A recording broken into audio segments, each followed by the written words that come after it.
Notre conférence du 28 juin a été l'occasion de vous présenter dans un premier temps une première estimation d'évolution de l'emploi dans l'assurance au 31 décembre 2021. Et si l'on pouvait craindre que, à la défaveur de la crise à la fois sanitaire et économique, les résultats ne soient pas bons, en réalité, il n'en est rien puisque nous avons désormais dépassé le cap des 150 000 salariés, 153 300 salariés très précisément au 31 décembre dernier, soit le meilleur score jamais réalisé de mémoire d'observatoire.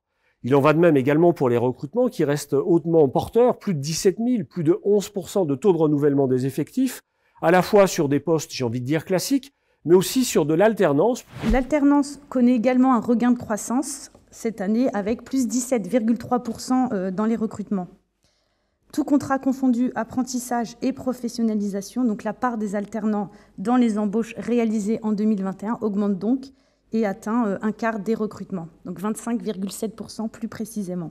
Dans la partie baromètre prospectif, nous avons abordé, comme à notre habitude, les grands facteurs environnementaux qui s'imposent aux sociétés d'assurance et avec lesquels il faut bien composer. Je pense en particulier à cette crise des taux qui risque d'influencer fortement la gestion des actifs des sociétés d'assurance. Il y a quelques mois encore, les taux d'emprunt étaient négatifs.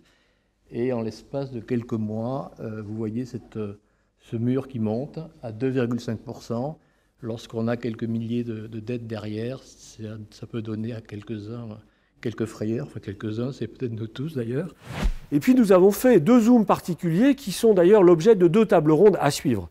D'une part, un point sur les métiers en charge du management des réseaux de prestataires. Et à cette occasion, nous avons eu le plaisir d'accueillir Marianne Bins, créatrice de Santé Claire, et Sébastien Carit, DG de Elexia. Et puis une deuxième table ronde qui portait cette fois-ci sur les formations en situation de travail, modalités pédagogiques particulières, considérant qu'il n'y a pas que dans les salles de cours qu'on peut acquérir des compétences, mais aussi sur son poste de travail. C'était précisément l'objet de cette deuxième table ronde qui réunissait Émilie Belfand, responsable formation au sein de BPCE Assurance Natixis, et Mathieu Carrier, responsable innovation chez l'OPCO Atlas, notre OPCO de référence dans l'univers de l'assurance.